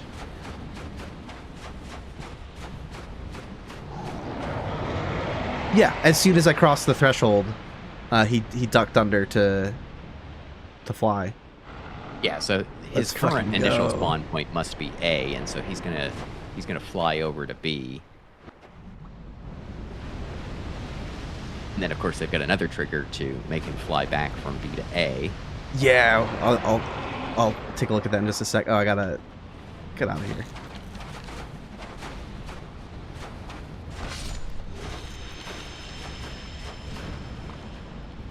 Yeah, as PC said in chat, it's not the greatest animation for him doing the carpet bombing move. It looks pretty jank. It's so cool. I love it. But yeah, this is great. I've never visualized the boundary for it. So now with an aerial view over the pink line, you can see precisely where the boundary for the flying is. So it's like it's halfway through that little watery area with the clams in it, roughly, or you could say it's a little bit before the giant skull.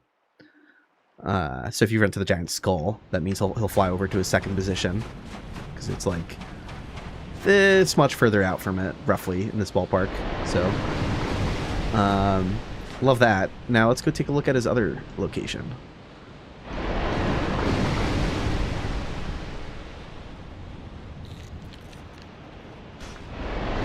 It's probably this other big box. So I skipped an event just so I can see where this other one is. Yeah, and there is a bit of a gap between them, which makes sense to me from a design perspective. Yeah, you wouldn't want to be flying back and forth constantly. Tiptoeing over a boundary. Yeah. That's exactly what I was guessing. I was like, it's not going to be right up against this one, is it? I like that he got shot and flipped over. Yeah, so the boundary for this one is just a little bit further this way. So he's going to fly over. Well, I can't really do it with free cam on, unfortunately, because free cam can break enemy AI, but we're going to go over here. And he instantly dipped under. That is great.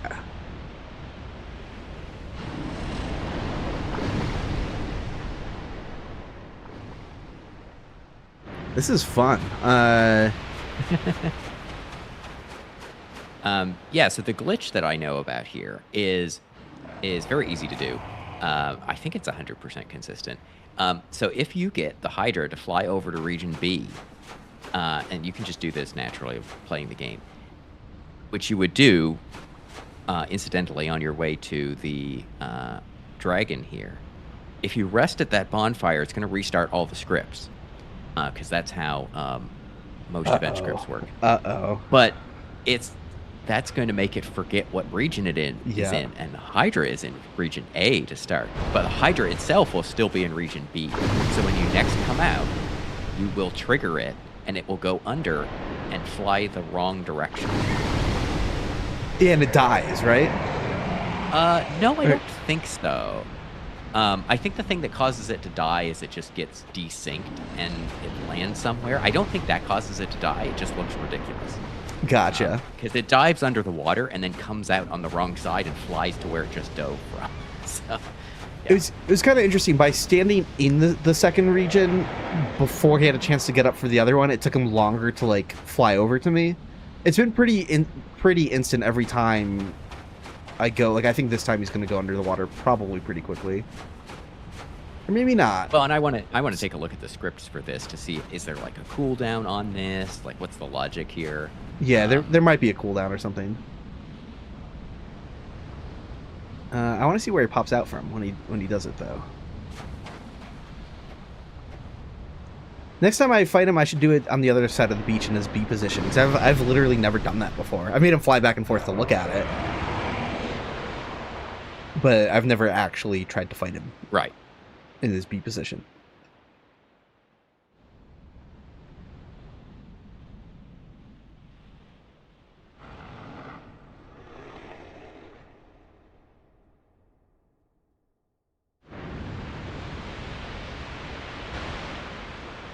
It's fun getting these free cam angles of him. Like they didn't even like animate the tentacles or anything while he's flying. It's just like dragging the motion cell around. I don't know. Yeah, there might be something like a cooldown between, or maybe it's like the AI has to go through selecting that as a response. So like maybe it'll choose to spit a few water attacks first, potentially, if there's RNG in the move order, potentially. Yeah, I don't want to speculate. I don't think so. I think I looked at this a while ago, but I definitely don't remember the details. So who knows?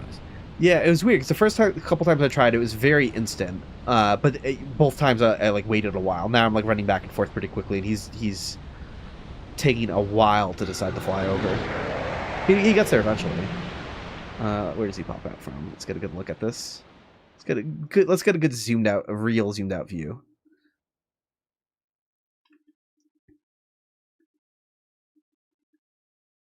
Yeah, I don't see this in the event scripts at all, so it might be happening entirely in his AI. So this is great. I love this. So here's a good zoomed out view of the beach in both of the regions for him deciding to fly to his A position or B position. Yeah. Incredible. So now that you have him at B, you should be able to do that thing that I mentioned. Oh yeah. So I'm supposed he's at B. So you run to the dragon and rest at that bonfire. Right, because you can't use the other bonfires because it'll trigger him to fly back. It'll trigger him to fly, exactly. Yeah, because you'd have to go through the A region to get to that bonfire. So he's at B, he's chilling. I don't think a save and quit is necessary. I think it's just resting at this bonfire, but I could be wrong. Gotcha. Someone said rotate the box. Oh my god. Yeah, so he's still here. I rested at the bonfire. He's still here in position B. So let's see what happens when I get back into the B box, if he's going to try to fly again. Yeah. He might want to do melee attacks because I'm so close. Let me just get towards like the skull.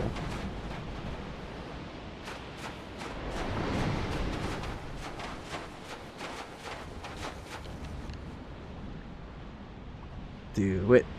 I hope it doesn't require a quit and reload. I thought it was just a bonfire rest. I did rest at the bonfire, not just light at it, right? Yeah, I think so. If this doesn't work, then honestly, I'll just have to play around with it. I know it is possible. Right. Yeah, no, I've definitely heard about it too. Look at Chat saying I did rest. There's no way Keylock fixed this, right? It should still be in the remaster. No, the reason I know about it is because it was discovered in the remaster. Oh shit. Okay, yeah, that's great. It was specifically, I was watching somebody mess around in the remaster right after it came out, and they got this to happen, and they're like, oh, Q-Lock must have broken this, and then I went and tried it in Prepare to Die. And it still worked. Like, no, this is just a bug. That's great. Huh. Yeah, we'll poke more around that later. I can leave a comment saying when we rediscover what exactly is going on with that. Yeah, because unfortunately doing a quit out here is not going to work as well because of debug stuff. Yeah, it would put me at the start of the Great Hollow, and who knows if that would confuse stuff. Yeah, I guess you can try going into the A trigger box, but I don't think. Yeah, the B to A, but because that might be it. I don't remember.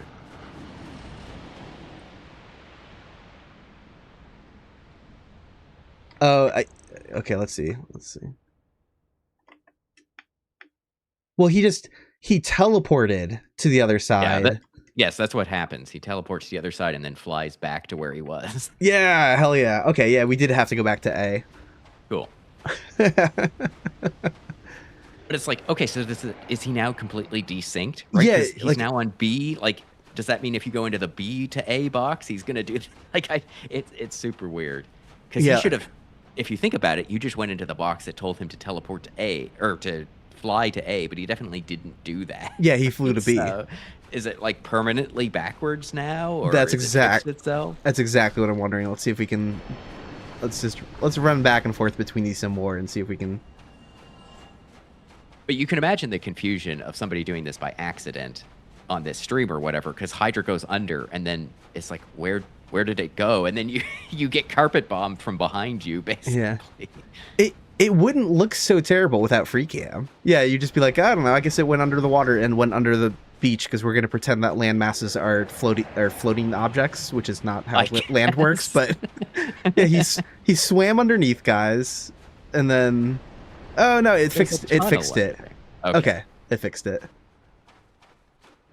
That is very funny though. I didn't even see what the Hydra region. Oh, so the other ones are just the. Yeah, so if you look at region A and B, I think that's almost certainly used by the AI to determine what region it's actually in. Yes, which we've seen doesn't 100% work correctly, but yeah. Cool. Yeah, there's the A region, and then we're gonna see a big box over here for the B region. Oh, this one's massive too. Or I guess they both were, but. Huh.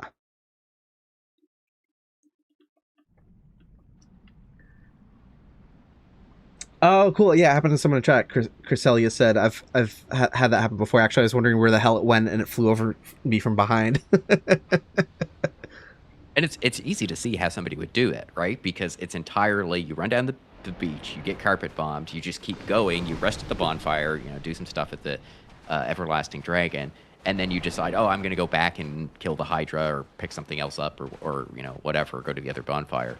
And then you're just naturally going to trigger it because you're going to walk through the region again. So yeah, especially if you don't have like a really good shield at the point where you're fighting this Hydra. Like you might fight it once or twice and then die, and you're just like, oh, screw this. I'm just going to continue exploring this area.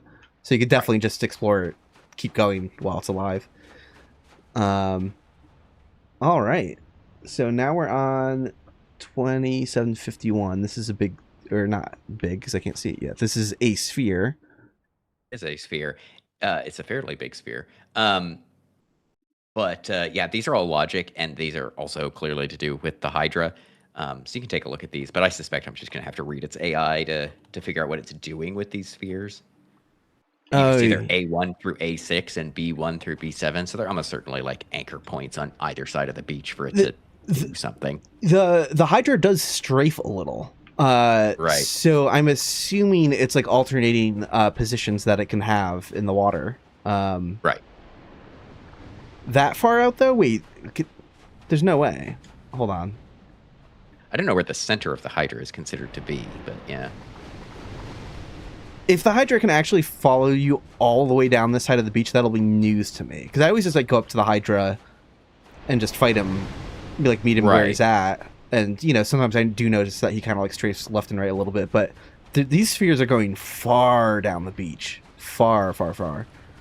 Yeah, and I feel like I haven't had the Hydra follow me, but I also just fight it typically. So it might work. I don't know how somebody without. I think it's totally working. I think he can go. No hit is gonna drag the Hydra all the way down. I can drag the Hydra like far down the beach. I did not know this was a thing. Well, again, this is one of those like, why would you do this? Why wouldn't you just try and fight it? You know, not. Yeah.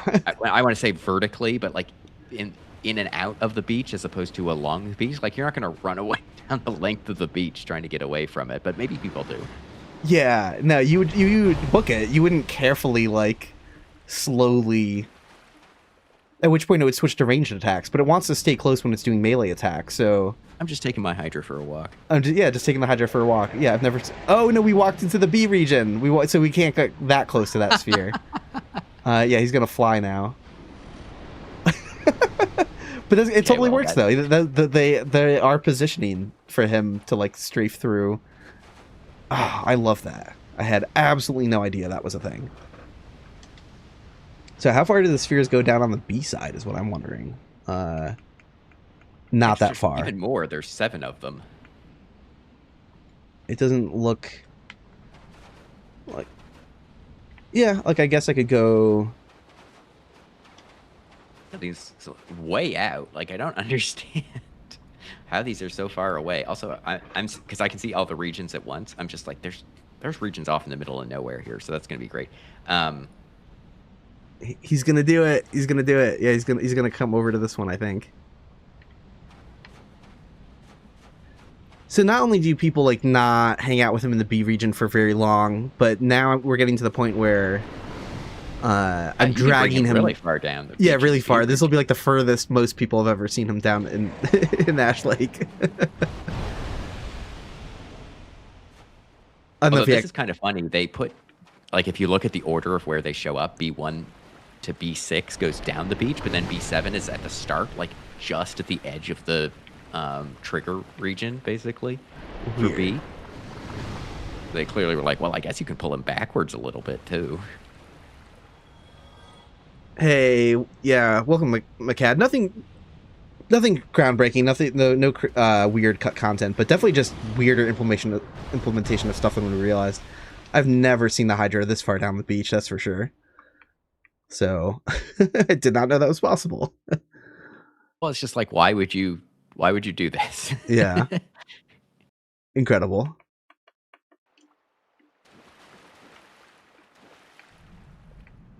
That's fun.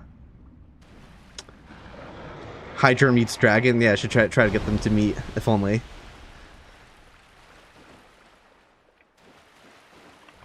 Yeah, it's just one of those things. Again, I said a minute ago that I had noticed him strafe a little bit before, which it didn't surprise me too much that he can do that a little bit for positioning stuff, but didn't realize there was such a wide stretch of the beach that he can go up and down. I love that. All right, let me scroll down. I'll just reload the map so he stops attacking and see what's next in the spreadsheet.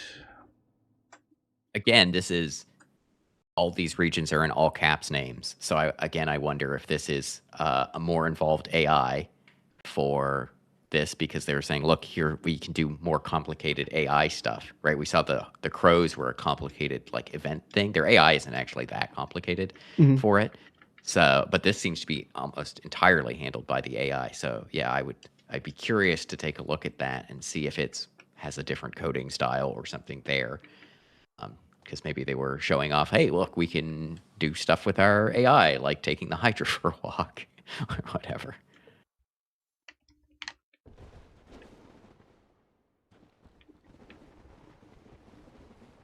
Yep. I am going to give all these a color to indicate that I should look into it, though, because I do want to read its AI. I mean, I don't really want to read the Hydra's AI. I don't like reading AI, but I do want to... I do want to look at it because I'm curious. Yeah, there's a large box here, and I'm guessing there's one for its other position as well. No, I don't. One, because this says for distant breath region player, and then for Hydra. So Yeah, I'm not I have sure to imagine. what the one for the.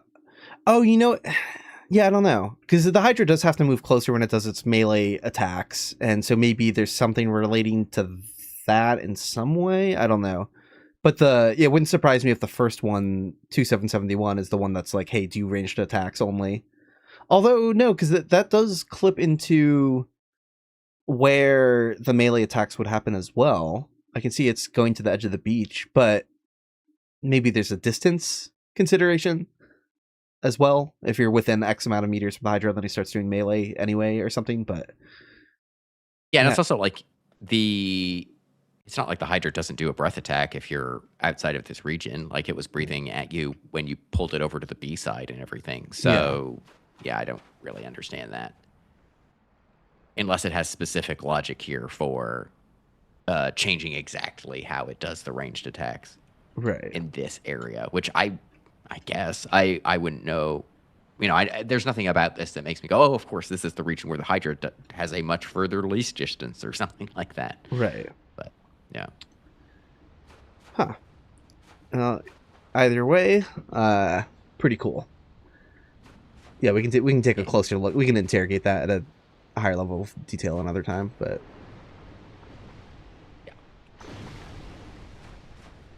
and then okay, these aren't going to show up in your thing, but they're just the effects for the fog gate, the midpoint fog gate, and also one for the multiplayer fog gate, I guess, that shows up when you try and exit the Great Hollow. Like there's, I guess, a fog gate right at the start or something.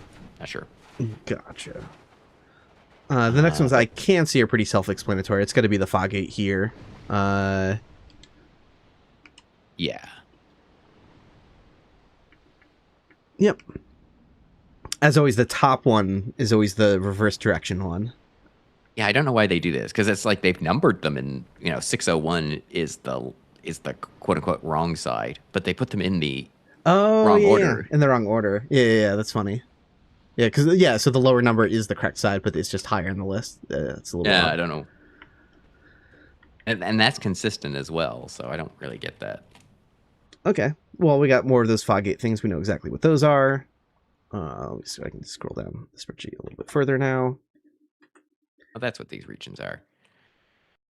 So I guess we've got the actual regions that the Hydra is going to